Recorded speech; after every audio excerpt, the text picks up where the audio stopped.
Hey YouTube, I'm on a roll, so let's keep going and discuss what's in your Book of Shadows. Okay, journal.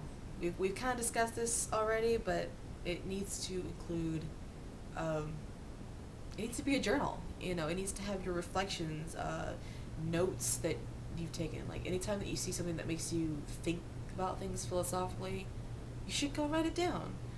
Because just writing it down might open up some sort of like thought process, and you may intend to write like a paragraph, but you end up writing like 3 pages because it made you think of something else, which made you think the thought process is so important in becoming a pagan, and also in becoming a witch if you choose to take that route. And like I said, at this point I kind of assume you do.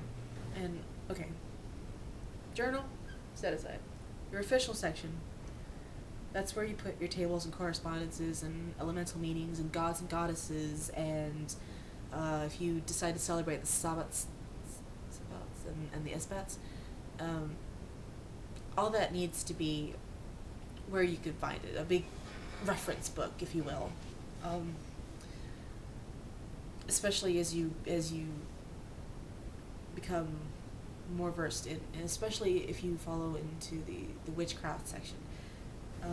Another thing that's really important to put in your official section is the tenets of your tradition. If you decide to follow Wicca, usually you have like the Wicca read right up front, or the charge of the goddess if you're following a goddess worship, the charge of the god, the witch's rune. That's always a good one. And you have like a section that details the holidays. It's basically like, if you've ever like had just pagan books laying around the house and you've been like, Dorothy Morrison, what did she say about colors again and woods? Yeah, that's the thing that you should have in your Book of Shadows. You shouldn't really be going for somebody else's Book of Shadows. You should be picking it up from your own. All that's really important, and it's important to keep it organized too, because you'll be referencing it probably a lot, depending on what you do and what you choose. And moon stuff. If you decide to follow a moon based pagan religion like Wicca, or being a Dianic, it's really important to keep all that stuff. Your grimoire. You don't have to call it a grimoire, you can just include it in your Book of Shadows. In my case, it will be separate. That's where you keep your spells and your spell workings. So any spells that you make should probably be written down for your own, because memory is faulty, and you need to know what you said and what you did and whom you did it with or to. And likewise, once you have the spells, it also helps to have the spell working, because sometimes you end up improvising. You can write a spell however you like, but when you're working it, sometimes things are different. Sometimes something will happen. You have a sudden surge of energy at a certain part, or you suddenly get this feeling like the walls are closing in, or there's a lot of things that can happen. I can't really explain. It's senses, things that you sense when you're working magic, and they can be either good or bad or disturbing, and it's important to be able to write down what happened, even if you don't understand it yourself yet. And also, so you can like put the date on it and say, okay, I worked it on this, and the problem was either solved or alleviated, or I haven't seen anything yet, or it was answered but not in the way that I was expecting. So it's very important to have that handy, and it's very important to write all that down. The divination journal. There are a lot of ways to use your intuition and ability to read into the future, or things like that. You can use tarot cards, cast runes, I Ching, pendulum, Ouija board, scrying, which is where you like stare into a mirror or a crystal ball or something. And there's also dreams, you either trying to record your dreams so that you have see if you can dream about the future, or lucid dreaming, where you try to control what happens in your dreams, and meditation, which is where you're not falling asleep, you are controlling your mental processes, but you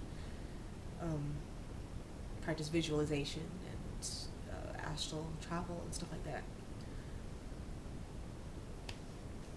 Okay, I'm gonna be completely honest here.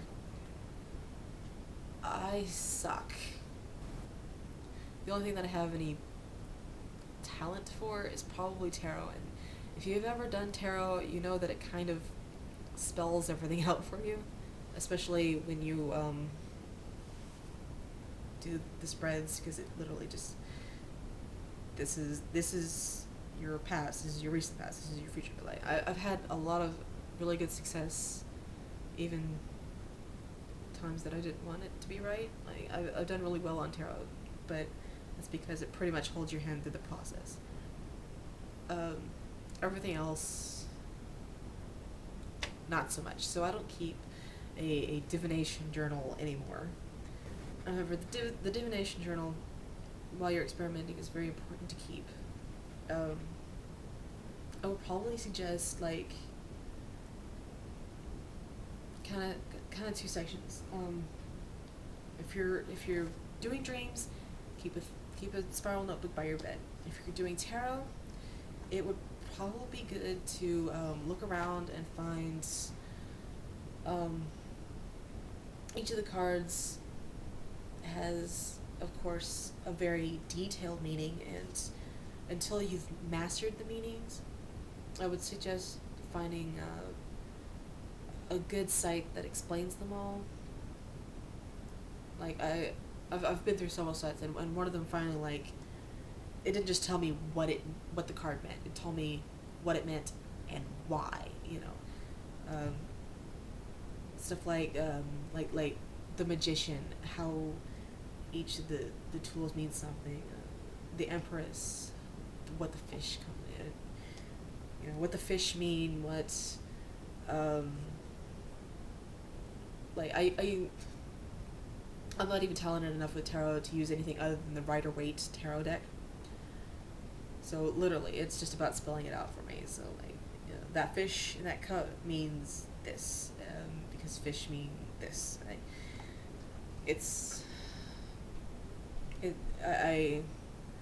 The Rider-Waite tarot is probably also the tarot deck that I would suggest for everybody, because it's not trying to be cool. It's just trying to tell the story of what's on the card. So, thank you, Rider-Waite.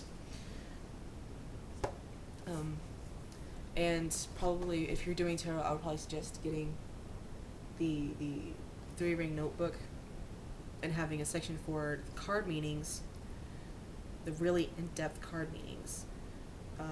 Just print those out, punch a few holes in them, and put them in here. You'll be so glad that you did.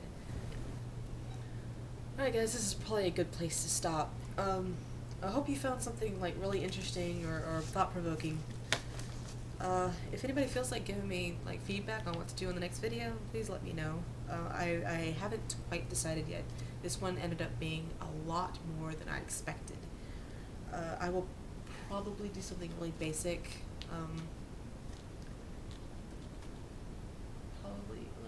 I'm looking at my altar right now, and before we can ever get to the altar, we probably need to go with what goes on it. Or I guess the elements. Elements is probably a very important thing. I'm not going to go into a lot of things that a lot of pagans would consider basic, because I'm a deist. And for me, the basics, which consist of the Wiccan Rede, and God and Goddess worship, including the charges thereof, I don't do any of that. So I'm not exactly qualified to talk about it. Mostly what I do is minimalist, and it's based on oneness with the universe, elemental stuff. So elements will probably come up next. So I look forward to seeing you there. Oh, if you have any suggestions, please feel free to put them, in a comment or something. I realize these videos aren't really taking off, but Any feedback would be really useful. I will catch you on the flip side. Blessed be.